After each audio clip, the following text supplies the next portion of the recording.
धरानमा school bus दुर्घटना 5 जनाको मृत्यु 12 जना घाइते। राष्ट्रपाले झापाको 5वटै क्षेत्रको उम्मेद्वार चुनायो। जनकपुरबाट राष्ट्रपाको चुनावी सभा सुरु। एमाले अध्यक्ष ओली गृहनगरमा। आशिका तामाङलाई टिकट दिएपछि राष्ट्रपा कार्यालयमा लफडा।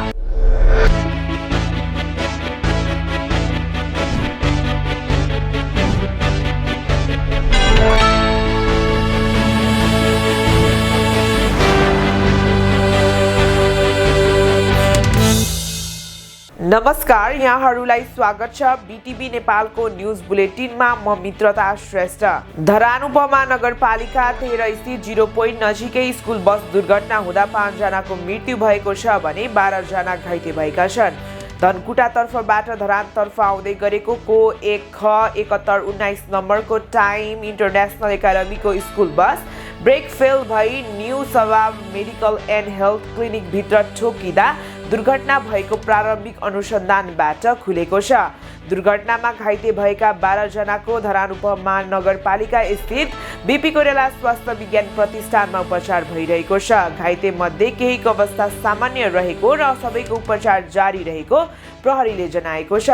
दुर्घटनाको कारणबारे थप अनुसन्धान भइरहेको र बस चालक र सम्बन्धित पक्षलाई नियन्त्रणमा लिएर कानुनी प्रक्रिया अघि बढाइने प्रहरीले जनाएको छ। राष्ट्रपाले झापाको 5वटै निर्वाचन क्षेत्रको उम्मेद्वार टुङ्गाएको छ।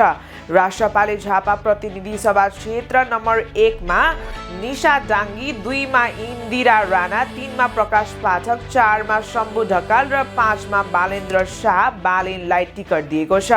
बालेनले काठमाडौँ महानगरबाट राजीनामा दिएर टिकट लिएका हुन्। उनी राष्ट्रपाको वरिष्ठ नेता समेत हुन्।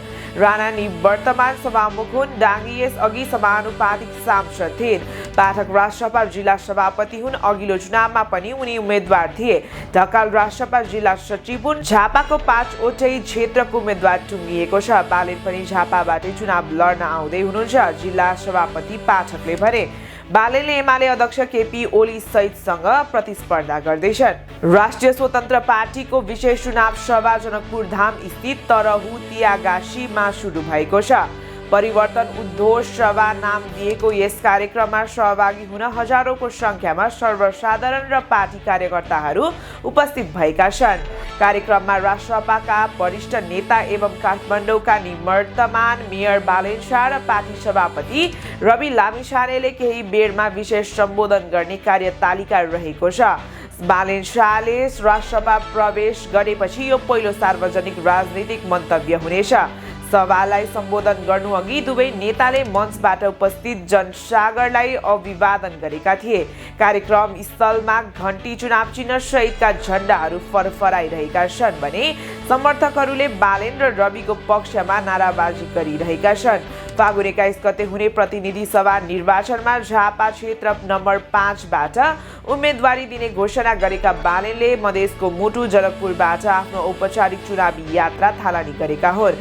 यसअघि आजै बिहान उनले जानकी मन्दिरमा पूजा आराधना गर्नुका साथै सिराको लाहान पुगेर मधेस आन्दोलनका शहीदप्रति श्रद्धाञ्जली अर्पण गरेका थिए। 21 फागुनमा हुने निर्वाचनमा मनोनयन दर्ता गर्न एमाले अध्यक्ष केपी ओली गृहनगर दमक आइपुगेका छन्।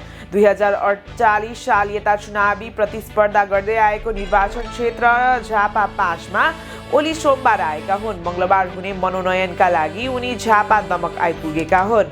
उनलाई एमाले कार्यकर्ताले दमक स्थित होटल काम्छमा स्वागत गरे। जेनजी आन्दोलनका क्रममा उनले अघिल्लो निर्वाचनका क्रममा भाडामा लिएको घर आगजनी भएपछि ओली दमक स्थित होटल काम्छमा बस्ने एमालेले जनाएको छ। उनले त्यही राजनीतिक भेटघाट गरेर मनोनयनपछि काठमाडौँ फर्किनेछन्। ओली आएपछि प्रेस चौतारी नेपाल झापाले केही बेर पत्रकार सम्मेलन राखेको छ। जेनजी आन्दोलनपछि पहिलो पटक झापा आएका हुन्। आशिका तामाङलाई टिकट दिएपछि राष्ट्रिय स्वतन्त्र पार्टी राष्ट्रपा कार्यालयमा लफडा भएको छ।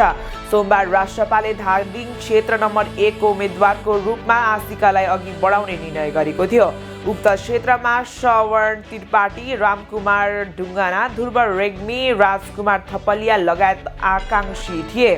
उनीहरूबीच प्रतिस्पर्धा भइरहेको अवस्थामा एकासी तामाङलाई टिकट दिने निर्णयसँगै असन्तुष्टि चुलिएको थियो। केही कार्यकर्ताले तामाङलाई नबोक्ने भन्दै ठाडो चुनौती दिँदै संगठनबाट राजीनामा दिने धम्की दिएका छन्। आजको न्युज बुलेटिन यही समाप्त भएको छ। अर्को बुलेटिनका साथ फेरि पनि उपस्थित हुने नै छु। तबसम्मको लागि हेर्दै गर्नुहोला BTV नेपाल।